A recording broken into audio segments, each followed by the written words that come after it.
Baka gusto niyo po So, ng transient 5:22 ng hapon. dito sa Benguet.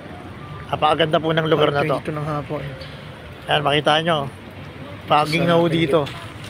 20 minutes away from Baguio City. Hindi mo na makita yung Kaya kalsada. yung masyadong crowded, ito sakto-sakto tong place na to sa inyo. Nice experience. Ano yan, tanghali at saka hapon gantong kulay, gantong Hindi na makita. paging na talaga dito, may experience yung sarap.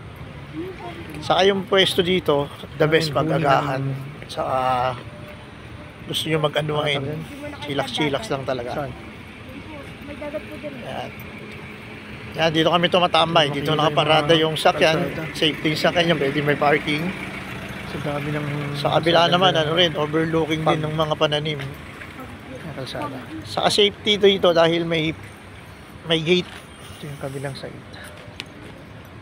Pwede kayo magtambay, may Ito barkada. yung ating transient natin yung lulo. Saka yung kwarto, yan po yung pwedeng tirahan, yung transient mismo. May parking po siyang sarili. Dyan yung parking. Safety. Ito po yung pinakabahay. Tapos may gate po sa ano. Tapos Yun po yung gate. Kaya maganda po dito. 20 minutes away lang po. 20 meters away. Baguio 20 minutes Ayaw away na lang po masyadong from crowded Baguio na City. pagpapahingahan dito. Kontakin nyo lang po yung tropa natin, The best si tong lugar Jomel na to. saka si Ria.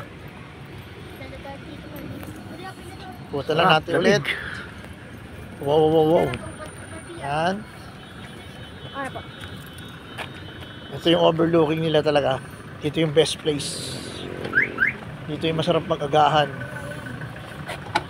Mag-unwind. 5:22 AM. 5:22 PM po dito. Ayan, si Gabi tambay-tambay lang siya. Saka yung dadaan po, Saka dito may time talaga na hindi mo na makita yung dumadaan maganda na. sa sobrang pag. Sementado na po yung kalsada. Shoutout Gab. Saka hindi siya ganong tirek, maganda na rin po yung kalsada. Mamaya i-flex natin yung pinaka pwesto, pinaka lugar. Mas makita nyo malinis, maayos yung mga gamit. Saka ano na rin, kasama na rin yung lutuan, mga kubyertos, wala ka nang problemahin. Yung pagkain na lang nalulutuin mo kailangan nyo.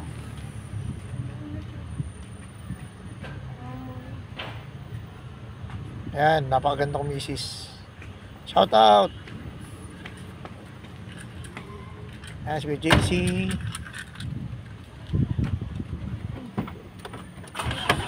Ayan. Pagi-pagi na ho dito. Tsaka malahangin. Saktong-sakto lang talaga.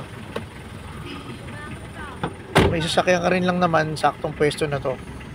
Ayan, pasukin natin loob ng bahay. Ito yung pinaka-entrance niya. Gawa ito sa simento, saka concrete. Kaya matibay itong bahay na to. Saka maganda yung pagkaka-design. Kaya malawak yung kusina, living area, saka yung mga kwarto. Ito po yung aming tinulugan. Dalawang double deck. Yan. Kasyang-kasya po yung 8. Kemel, ingat. Ito yung kanilang lababo. Ayan, kwarto rin po yan mga nasa kanan na yan. Good for 4 person or good for 2 person. Nalulungkot, yan, pwede ka dyan. Walang kasama. Pero mas maganda may kasama. Ito yung CR, napakalinis po. Yung bowl, single bowl.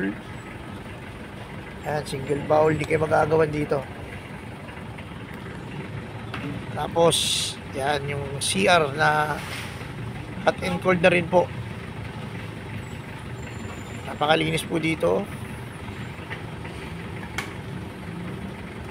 Dalawa po yung ano yan, yung shower room na yan. Tapos sa kabila ulit, meron na naman dalawang bowl doon. Yan, hot and cold din po ito. Saka wala ka problema dito na ano, na abutan ka ng ano sapagkat 4 yung CR nila. Yan. Napakaluwag, napakaganda, napakalinis.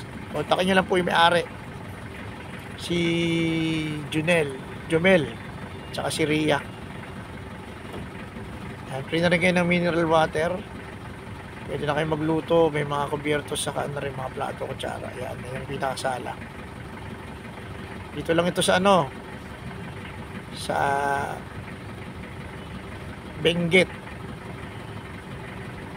Yan, napakaganda po.